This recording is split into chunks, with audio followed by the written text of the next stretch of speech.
பந்திய சேட்டுல இருந்து நல்லா கழுவி கொண்டு நீங்க போய் எங்கேயாவது ஒரு நல்ல இடத்துல கொண்டு நீங்க வைங்க பாப்போமே.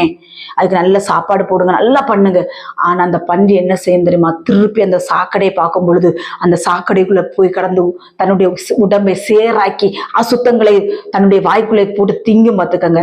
இந்த நாளுக்கு கர்த்தர் சொல்கிறார், உன்னை நான் அழகாக வணைந்தேன், உன்னை அழகாக நான் வணைந்தேன், அழகாக உன்னை புடமிட்டு சூப்பரா உன்னை கொண்டு நான் கோபுரத்துல வச்சேன். நீ என்ன செய்யற? மறுபடி பண்ணி மாறி மறுபடியும் சேட்டை நோக்கி போய் கொண்டிருக்கிறாய், பாவத்தை நோக்கி போய் கொண்டிருக்கிறாய்.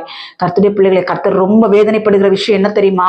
உன்னை நான் தூக்கி எடுத்தேன், தாய் சுமப்பது போல நான் உன்னை சுமந்தேனே, ஆனால் நீ மறுபடியும் என்னை மறுதலித்து பாவத்துக்குள்ளாய் விழுந்து கொண்டிருக்கிறாயா என்று கர்த்தர் வேதனையோடு இந்த நாட்களில் கேட்கிறார். நீ காயப்பட வேண்டிய சூழ்நிலைகள் வரும். இன்றைக்கு நான் சொல்கிறேன், தேவனுக்கு பிரியமில்லாத காரியம் உன் வாழ்க்கையில் இருக்கும் என்றால் நீ காயப்படுத்துவார்கள், உன்னை வேதனைப்படுத்துவார்கள். யார் என்றால்